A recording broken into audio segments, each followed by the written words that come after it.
तो आज के इस वीडियो में हम लोग लिस्ट के बारे में देखने वाले हैं। ये एक बहुत इंपॉर्टेंट डेटा स्ट्रक्चर होता है पाइथन में। सो हम लोग लिस्ट के ऊपर क्या ऑपरेशंस कर सकते हैं, लिस्ट क्या होता है, ये आज समझने की कोशिश करेंगे। अगर ऐसे सिंपल भाषा में पूछा जाए कि लिस्ट क्या है, तो लिस्ट एक ऑर्डर्ड कलेक्शन ऑफ डेटा है। इसमें हम लोग क्या करते हैं, इसमें हम लोग किसी तरह का भी कोई भी डेटा डाल सकते हैं। जैसे कि आप चाहो तो नंबर डाल सकते हो, आप चाहो तो स्ट्रिंग डाल सकते हो, आप चाहो तो बूलियन डाल सकते हो, इवन उसके अंदर एक डिक्शनरी भी डाल सकते हो। लिस्ट के अंदर हम लोग सब कुछ डाल सकते हैं। अब ये यूज क्यों होता है? ये यूज होता है ताकि हम लोग एक तरह के डेटा को हम लोग स्टोर करके अपने कोड में यूज कर पाए। फॉर एग्जांपल, अभी मान लो एक लिस्ट है ए नाम का। तो ए नाम का एक लिस्ट ऐसा भी हो सकता है, 1 2 3 4, राइट। या फिर ए नाम का एक लिस्ट ऐसा भी हो सकता है जहाँ पे मैं बोलूँ ए बी, राइट। ऐसे करके भी लिस्ट हो सकता है। लिस्ट में हम लोग मिक्स डेटा टाइप भी डाल सकते हैं। फॉर एग्जांपल, हम लोग ऐसा डाल सकते हैं एक। अब ये यूज कहाँ हो रहा है? फॉर एग्जांपल, मैं आपको एक रियल वर्ल्ड सिनारियो देता हूँ। आपने एक वेबसाइट बनाया और वहाँ पे आपको क्या करना है, यूजर बहुत सारा प्रोडक्ट खरीदना चाह रहा है। सो आप उसके हर एक क्लिक पे कोड रन नहीं करोगे। आप क्या करोगे, उसके हर एक क्लिक पे आप ये कलेक्ट कर लोगे कि उसने कौन कौन सा प्रोडक्ट सेलेक्ट किया है, और उसको आप एक मे बी लिस्ट में स्टोर कर लो और एक बार कोड रन करो जो कि सारे लिस्ट के आइटम को प्रोसेस कर दे। इसलिए आप देखते होंगे फ्लिपकार्ट या अमेजन पे ऐड टू कार्ट का बटन है, राइट। तो आप जब ऐड टू कार्ट कर रहे हो तो हो क्या रहा है, हर एक प्रोडक्ट एक लिस्ट में जा रहा है। और जब आप कंफर्म करते हो ट्रांजैक्शन के लिए, तो वो पूरा वैल्यू जोड़ के एक बार ट्रांजैक्शन करता है। ऐसा नहीं है कि आपको 200 रुपये अलग से लिया, 300 रुपये अलग से लिया, 400 रुपये अलग से लिया। यहाँ हुआ क्या, यहाँ पे यूजर ने हर एक प्रोडक्ट को अपने बकेट में जब डाला, तो उसका एक इंडिविजुअल प्राइसिंग था। फिर उसके ऊपर एक मेथड लगाया गया, मीन्स देखा गया कि हर एक प्रोडक्ट का सम कितना है, प्राइसिंग कितनी है, और उसके ऊपर डिस्काउंट अप्लाई करके कस्टमर को पे कितना करना है। तो यहाँ पे भी हम लोग लिस्ट का कंसेप्ट यूज होते देखते हैं, राइट। तो यही चीज़ अभी हम लोग यहाँ पे हम लोग ट्राई करेंगे, राइट। अभी मुझे अगर ये निकालना है, लेट से मैं इसी सिनारियो को लेके चलूँ कि एक ई कॉमर्स वेबसाइट पे सारे प्रोडक्ट का सम चाहिए मुझे, प्राइस का सम चाहिए, तो हम कैसे करेंगे? वो मान लो कि एक लिस्ट में सारे प्राइसेस आ चुके हैं। लेट से प्राइस नाम का एक लिस्ट है जिसके अंदर मेरा पहला प्रोडक्ट 100 रुपये का है, दूसरा प्रोडक्ट 200 का है, तीसरा प्रोडक्ट 300 का है। अब मुझे इसका अगर सम निकालना है तो इसका हम लोग कैसे कर सकते हैं? बहुत सारे प्रोसेस हैं। एक प्रोसेस तो ये है कि हम लोग एक एक को जोड़ ले, एक एक प्रोडक्ट के प्राइसिंग को जोड़ ले। बट ये जोड़ेंगे कैसे, ये होगा कैसे, राइट। तो इसके लिए हम लोग लिस्ट का कंसेप्ट को बहुत डेप्थ में समझते हैं। लिस्ट के अंदर दो कंपोनेंट होती है, ठीक है। सबसे पहले समझने वाली बात है कि ये एक ऑर्डर्ड कलेक्शन ऑफ डेटा है, ऑर्डर्ड कलेक्शन ऑफ आइटम्स है। आइटम्स जब मैं बोल रहा हूँ तो यहाँ पे एक डिक्शनरी भी आ सकता है। डिक्शनरी की वीडियो नेक्स्ट वीडियो आएगी, ऐसे करके एक डिक्शनरी आएगा, राइट। ऐसे करके हम लोग यहाँ पे ट्रू फॉल्स कुछ भी डाल सकते हैं। अब सबसे पहले मुझे यहाँ से लेट से सारे ऑब्जेक्ट, सारे आइटम्स को निकालना है। यहाँ एक आइटम, दो आइटम, तीन आइटम है। तो लिस्ट के अंदर दो कंपोनेंट है, एक तो आइटम है और एक इंडेक्स है। तो इंडेक्स का मतलब होता है पोजीशन, कहाँ से आपका लिस्ट शुरू हुआ है। लिस्ट हमेशा जीरो से शुरू होता है और एंड हमेशा कहीं भी हो सकता है, बट एंड को रिप्रेजेंट करने के लिए हम लोग -1 करते हैं। तो अगर मान लो मुझे लिस्ट से पहला एलिमेंट निकालना है तो प्राइस ऑफ 0 लिखेंगे, तो 100 आ गया, राइट। और लास्ट एलिमेंट अगर निकालना है तो हम लोग प्राइस ऑफ -1 डाल देंगे, तो मुझे लास्ट एलिमेंट निकल जाएगा, ठीक है। सिंस अभी ये ब्लैंक है, अभी कॉम्प्लेक्सिटी नहीं बढ़ाते हैं, मैं एक सिंपल सा लिस्ट लेता हूँ। So price of -1 equal to 300 है। अब इसके अंदर मान लो मुझे दूसरा ऑब्जेक्ट अगर लाना है तो मैं कैसे लाऊंगा, प्राइस ऑफ 1, राइट।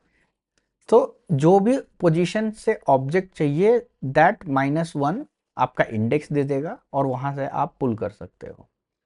अभी ऐसा हुआ कि कस्टमर, आप रियल वर्ल्ड एग्जांपल में देखो, कस्टमर ने 3 प्रोडक्ट खरीद लिया है, बट पेमेंट करने से पहले उसको मन आया कि एक और प्रोडक्ट ऐड करना है। अब वो कैसे करेगा? ये लिस्ट तो फिक्स हो चुका है, राइट? हम आगे बढ़ चुके हैं पेज में। अब ये कैसे होता है? इसके लिए हम लोग एक लिस्ट में एक नया आइटम अगर ऐड करना है तो हम लोग अपेंड मेथड का यूज करते हैं। अपेंड होता है, इंसर्ट होता है, राइट? ऐसे बहुत सारे प्रोसेसेस हैं।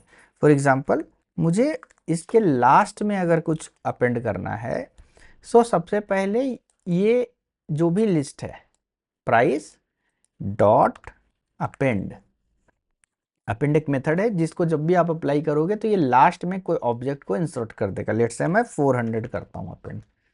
अगर अभी मैं प्राइस को चेक करूंगा सो इसमें 4 एलिमेंट आ चुके हैं, राइट? बट आप इमेजिन करो रियल वर्ल्ड में अब कस्टमर को 300 वाला प्रोडक्ट नहीं चाहिए, सो वो कैसे करेगा? अभी इसके ऊपर आपके मन में आ रहा होगा एक रिमूव की फंक्शनैलिटी हम लोग अप्लाई कर सकते हैं जिससे कि 300 हट जाएगा, राइट? तो हम लोग करके देखते हैं। प्राइस डॉट रिमूव, कौन सा करना है? लेट से मुझे 300 को रिमूव करना है, ठीक है? अभी हम लोग प्राइस देखते हैं तो क्या है, 300 चला गया। अब मुझे सिर्फ लास्ट एलिमेंट को निकालना है अगर हर बारी, तो हम कैसे निकालेंगे? Price dot pop.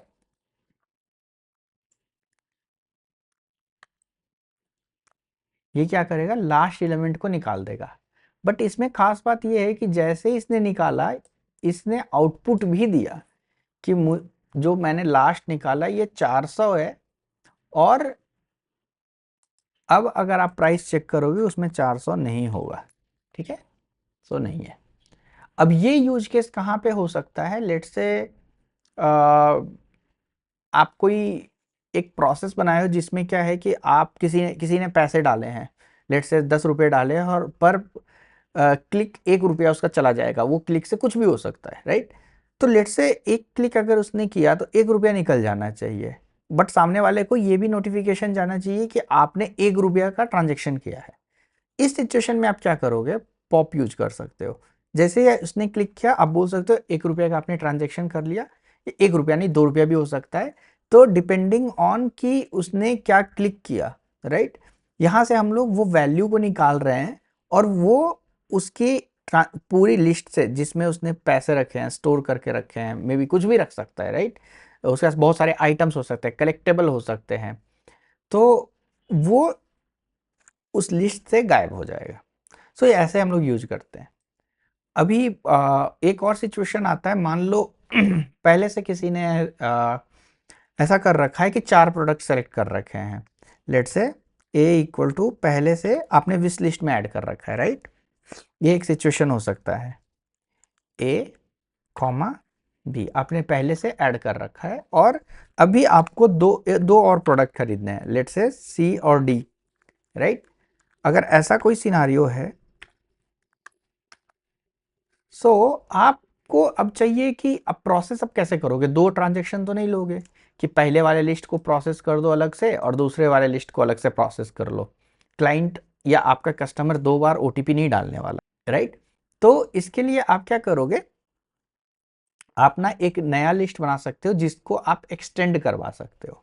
तो आप ऐसे करो, आप ये बोल सकते हो कि लेट से मेरा विश लिस्ट ए है और मेरा मूव टू बास्केट एक फाइनल फंक्शन मैंने बनाया वो बी है। सो फाइनल ट्रांजेक्शन का जो बनेगा, लेट से मैं बी डॉट एक्सटेंड कर सकता हूं कि अभी क्या होगा, जो कस्टमर ने चूज किया है, राइट, उसको एक्सटेंड कर दो उसके प्रीवियस विश लिस्ट से। तो बी डॉट ए जैसे ही मैं करूंगा, सो अभी यहां पे आप देखोगे एक लिस्ट आ गया जिसमें सारे आइटम्स आ गए, राइट? सो ये कुछ प्रोसेस हैं जो कि हम लोग लिस्ट के ऊपर कर सकते हैं। अभी ये हो गया, राइट? लेकिन अब एक सिचुएशन सोचो कि कस्टमर एक बार रिव्यू करना चाहता है अपना प्रोडक्ट, राइट? कोई भी प्रोडक्ट को रिव्यू करना चाहता है, वो कैसे रिव्यू करेगा? इसको हम लोग इमेजिन करते हैं एक बार। तो मेरे पास एक लिस्ट है, लेट्स से मैं अभी बी को चेक करता हूँ, तो बी में क्या वैल्यूज़ है, बी सी डी है। अभी इमेजिन करो कि कस्टमर खरीदने गया है अपने प्राइसिंग पेज पे, means to cart last page पे, फाइनल पेज पे, एंड वहाँ पे उसको सारे प्रोडक्ट देखने हैं। वो आप कैसे दिखाओगे?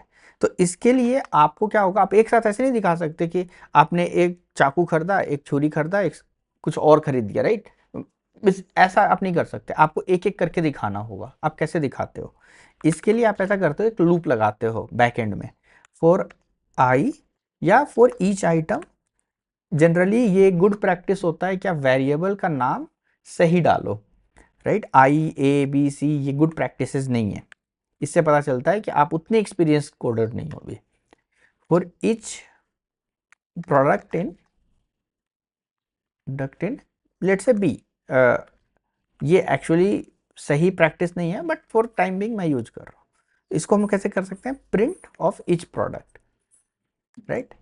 सो एक एक प्रोडक्ट डिस्प्ले हो गया। अब किसी एक प्रोडक्ट पे किसी ने क्लिक किया, तो हम क्या कर सकते थे, उस प्रोडक्ट को ओपन कर सकते हैं। कैसे ओपन करेंगे, बी के ऊपर कौन से इंडेक्स पे उसने क्लिक किया, राइट? जब ये डिस्प्ले हो रहा है तो इसका पोजीशन क्या है, 0 1 2 3, लेट्स से 3 पे क्लिक किया, तो मुझे पता है कि 3 इंडेक्स पे जो भी है, 3 इंडेक्स जैसे ही ए पे क्लिक करेगा तो आउटपुट कैसा आएगा, बी ऑफ। इससे क्लाइंट, हमें पता चल गया कि 2 नंबर प्रोडक्ट, 3 नंबर प्रोडक्ट को वो देखना चाहता है, एंड देन हम लोग उसको डिस्प्ले करा सकते हैं। मैं चीज़ों को प्रैक्टिकली इसलिए रिलेट करवा रहा हूँ क्योंकि आप समझ पाओ कि आप इस कंसेप्ट को यूज कहाँ करने वाले हो। जब आप रियल वर्ल्ड प्रोजेक्ट बनाओगे या रियल वर्ल्ड कुछ भी बनाने वाले हो, तो आपके ये ही छोटे छोटे जो कंसेप्ट आप सीख रहे हो, डेटा स्ट्रक्चर्स या फिर लूप या कंडीशंस, इसी के कॉम्बिनेशंस यूज करके वर्ल्ड की सारी प्रोडक्ट बनी हुई है, राइट? तो मैं नहीं चाहता कि सिर्फ थ्योरी थ्योरी में हम लोग देख लें कि ऐसा लूप होता है, ऐसा डेटा टाइप होता है, और हमें पता ही ना हो कि जब प्रोजेक्ट बनाने जाए तो कहाँ पे लूप यूज करें, कहाँ पे मे बी डिक्शनरी यूज करें, ये सब समझ ही ना आए, राइट? तो इसलिए मैं ये कर रहा हूँ। सो अभी हम लोग नेक्स्ट टॉपिक को देखते हैं। अभी देखो, एक हो सकता है कि इसके ऊपर और भी, अगर आपको लूप के बारे में बहुत ज़्यादा जानना है या समझना है, तो आप बहुत सारे मेथड्स एक्सप्लोर कर सकते हो। जैसे बी के ऊपर आप लेंथ लगा सकते हो। आप कैसे लगाओगे, लेंथ ऑफ बी, ये बताएगा कि इसके अंदर कितने एलिमेंट है। अब ये क्यों ज़रूरी है? फॉर एग्जाम्पल, आप गैलरी में गए, कोई प्रोडक्ट आप बना रहे हो जो कि इमेज रिलेटेड है।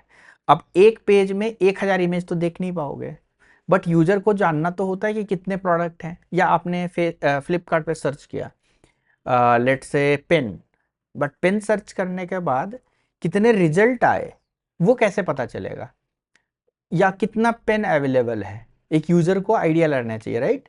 आप एक एक पेन दिखा दोगे, यूजर को पता ही नहीं है, तो उसके माइंड में अनसर्टेनिटी होगी। इसलिए आप यहाँ पे लेंथ यूज करोगे कि अगर किसी ने पेन सर्च किया तो टोटल पेन के आ, कितने वेराइटी अवेलेबल है, ताकि आप उसको ऊपर डिस्प्ले करते हो। मैं आपको दिखाता हूँ एक बार, राइट? फ्लिपकार्ट, यहाँ मैं पेन सर्च करूंगा तो देखो क्या हो रहा है। ये जो आ रहा है, पेन पे आपने सर्च किया तो 22,381 रिजल्ट आया, राइट? और इसमें से 1 to 40 दिखाया जा रहा है। तो इसमें क्या हो रहा है, एक लिस्ट है बैकएंड में, उस पेन के अंदर सारे प्रोडक्ट की आईडी पड़ी हुई है, और उसमें से 1 to 40 को निकाल लिया गया, और 1 to 40 आपको इंडेक्स पे दिखाया गया कि 0 इंडेक्स पे ये प्रोडक्ट आएगा, 1 इंडेक्स पे ये आएगा, 2 इंडेक्स पे ये आएगा, बस वही है। अभी ये प्रोडक्ट कैसे शो होता है, ये वेब डेवलपमेंट की बात है। फ्यूचर में मैं जेंगो के ऊपर जब बात करूंगा तो आपको ये चीज़ें सिखाऊंगा, या फिर आप चाहते हो नोड पे बात करना है तो मैं उस पर भी करूंगा, राइट? तो मैं आपको वेब डेवलपमेंट या कोई और डेवलपमेंट बाद में बताऊंगा, पहले आप इसको देखिए। सो आई थिंक लेंथ का कंसेप्ट क्लियर होगा। अब मुझे, जैसे आप यहाँ पे देख पा रहे हो, राइट, ये एक लिस्ट है। इस लिस्ट में से मुझे 40 प्रोडक्ट को अलग करना है, क्योंकि 40 को मैं डिस्प्ले कराने वाला हूँ पहले पेज पे, राइट? और ऐसे बहुत सारे पेजेस बनने वाले हैं। वो जैसे 1 पेज, 2 पेज, तो 2 पेज में 41 से लेके 80 तक आएगा। ये हम कैसे करते हैं? इस कंसेप्ट को हम लोग बोलते हैं इंडेक्सिंग। लेट्स से बी जो है, बी को मुझे ऐसा करना है कि एक पेज में मुझे 2 प्रोडक्ट दिखवाना है और दूसरे प्रोडक्ट में मुझे अगले 2 प्रोडक्ट दिखाने हैं, तो मैं कैसे करने वाला हूँ, इस प्रॉब्लम को कैसे सॉल्व करूंगा। तो इस प्रॉब्लम को पहले छोटा करके सॉल्व करते हैं। पहले हम लोग देखते हैं कि अगर मुझे स्टार्टिंग के 2 चाहिए या 1 से लेके 3 तक प्रोडक्ट चाहिए तो हम कैसे लेते हैं। सो बी, आप इसका स्टार्ट और एंड डिफाइन कर सकते हो। जैसे कि मैं बोला 0 से लेके आप 3 इंडेक्स तक मुझे दे दो, तो इसमें 3 आ गया। यही मैं बोलता कि मुझे ऐसा करना कि एक एक स्किप करके दो सारे प्रोडक्ट। तो ये कैसे होगा, लेट से मुझे सारे प्रोडक्ट अगर चाहिए होते हैं तो मैं इसको ऐसा मैं ऐसे समझता हूँ। पहले मैं ये क्वेश्चन दिखाता हूँ कि लेट से मुझे स्टार्टिंग से लेके या फिर मुझे 0 से लेके लास्ट तक चाहिए या 2 से लेके लास्ट तक चाहिए। तो अगर आपको लास्ट तक चाहिए तो आप कॉलन के आगे कुछ मत लिखो, ये हमेशा क्या होगा, लास्ट तक दे देगा उस पोजीशन से। तो आप 2 नंबर से देखें, 0 1 2 से बी तक, राइट, लास्ट तक आ गया। अभी अगर आपको चाहिए स्टार्टिंग से लेके सेकंड पोजीशन तक, तो आप कैसे लिखोगे, स्टार्टिंग से लेके सेकंड पोजीशन तक। ये देखो, स्टार्टिंग क्या है, सी डी, जी 1 पोजीशन 2 पोजीशन। जो आप यहाँ पे इंडेक्स लिखते हो बाद में वो एक्सक्लूड हो जाता है। ऐसा नहीं है कि 2 इंडेक्स आ गया, यहाँ ए नहीं आएगा, बट जो स्टार्टिंग में आपने लिखा है वो यहाँ कैप्चर होता है। ठीक है, जैसे आपने यहाँ पे देखा 0 मैंने लिखा तो सी आया, बट यहाँ पे मैंने 2 लिखा तो नहीं आया। तो सिंपल सी बात है कि इंडेक्सिंग में 2 चीजें हैं, एक स्टार्टिंग है और एक एंड है। तो स्टार्टिंग में आप जो भी लिखोगे वो कैप्चर होगा और एंड में जो आप लिखोगे वो इंडेक्स कैप्चर नहीं होगा। सो अगर मुझे हर एक इंडेक्स को नहीं चाहिए, मुझे नहीं चाहिए कि इवन नंबर या ऑड नंबर पे जो भी आ रहा है वो इंडेक्स चाहिए, तो इसके लिए हम क्या करेंगे, लूप का कंसेप्ट यूज करेंगे। लूप का कंसेप्ट आप आई वीडियो में देख सकते हैं, आई बटन में आपको एक वीडियो मिल जाएगा। मैं इसको एक सिंपल प्रोसेस से बनाने वाला हूँ। ठीक है, क्वेश्चन ये है कि मुझे हर एक इवन पोजीशन के इवन पोजीशन के आइटम्स को स्किप करना है। तो इसके लिए मैं ऐसा करूंगा, फॉर आई इन बी। अब इसके लिए अगर मैं प्रिंट ऑफ आई करूं तो ये क्या आ रहा है, ये आ रहा है सीधा एलिमेंट, बट मुझे यहाँ पे एलिमेंट नहीं चाहिए, उसका इंडेक्स चाहिए। So for I in range अगर मैं डाल दूं तो ये क्या आएगा, for I in range length. 1 minute, पहले मैं क्या कर रहा हूँ इसमें, सबसे पहले मैं ये चेक कर रहा हूँ कि b का लेंथ क्या है और उसका रेंज ले लो। जैसे b का लेंथ अभी 4 है तो रेंज क्या आएगा, 0 to 4। 0 to 4 मतलब कि 0 1 2 3 प्रिंट होगा। तो अभी क्या मैं पोजीशंस एक्सेस कर सकता हूँ। अभी इसी पोजीशंस के ऊपर मुझे कंडीशन लगाना है। वो कंडीशन ये है, if i is divisible by 2 then i को देन एलिमेंट को प्रिंट करो, मतलब b ऑफ i प्रिंट करो। बट मुझे क्या चाहिए यहाँ पे, ये नहीं होना चाहिए। अगर ये 0 नहीं है तो इसको प्रिंट करो। अब क्या हुआ, ये d और b आ गया, राइट। तो अभी मैं सिर्फ 2 एक्सेस कर सकता हूँ जो कि इवन पोजीशन पे नहीं है, c और a इवन पोजीशन पे है तो मैं उसको स्किप कर दिया, d और b। अब मुझे अगर एक फाइनल रिजल्ट चाहिए तो इसके लिए हम लोग एक कंसेप्ट यूज करेंगे, वो ऐसा है, उसको हम लोग बोलेंगे अपेंड। सो आउटपुट जो है उसको मैं एक लिस्ट बना देता हूँ और मैं प्रिंट की जगह पे क्या बोलूँगा, यहाँ पे अभी अपेंड का कंसेप्ट हमने देखा था, जो भी लिस्ट है उसके अंदर अपेंड कर दो, राइट। एक मेथड लगाओ और अपेंड क्या करना है, अपेंड करना है बी ऑफ आई, राइट। सो अगर अभी हम लोग आउटपुट देखेंगे, आउट देखेंगे तो ये आ गया। इसी चीज को हम लोग लिस्ट कॉम्प्रिहेंशन से भी सॉल्व कर सकते हैं और इसका भी आपको आई बटन में वीडियो मिल जाएगा। सो इसको हम कैसे सॉल्व करेंगे, वन लाइनर में क्या किया है मैंने, मैं सीधा बोला हूँ आउटपुट ऑफ ये जो है, ये मुझे सबसे आगे चाहिए होगा किस चीज में, for I in range of length of B, right, I in range of length of B. और इफ कंडीशन में क्या आएगा, ये आएगा, ठीक है, ये नन आ गया। आई परसेंटेज टू बी और आई इन रेंज ऑफ, सॉरी यहाँ अपेंड नहीं होगा, सीधा मुझे ये नहीं चाहिए, मुझे अपेंड करने की जरूरत नहीं है क्योंकि ये ऑलरेडी एक लिस्ट है, राइट। सो बी ऑफ आई मुझे आउटपुट में चाहिए। हुआ क्या, जो भी लेंथ ऑफ बी है उसके ऊपर आइट्रेट करो और आई क्या आएगा, इंडेक्स। तो मैं ये चेक कर रहा हूं कि आई इज डिविजिबल बाई 2 और not. If it is divisible then skip, और अगर स्किप किया है तो जो बचा हुआ है उसकी इंडेक्स पकड़ लो, बी ऑफ आई। सो यहां से मुझे आउटपुट मिल गया। वन लाइन में भी हम लोग इस कोड को सॉल्व कर सकते हैं। ऐसे करके बहुत सारे यूज केसेस हैं, आप लिस्ट को अलग अलग जगह पे यूज कर सकते हो। नेक्स्ट वीडियो में हम लोग डिक्शनरी का कंसेप्ट देखेंगे। Thank you so much.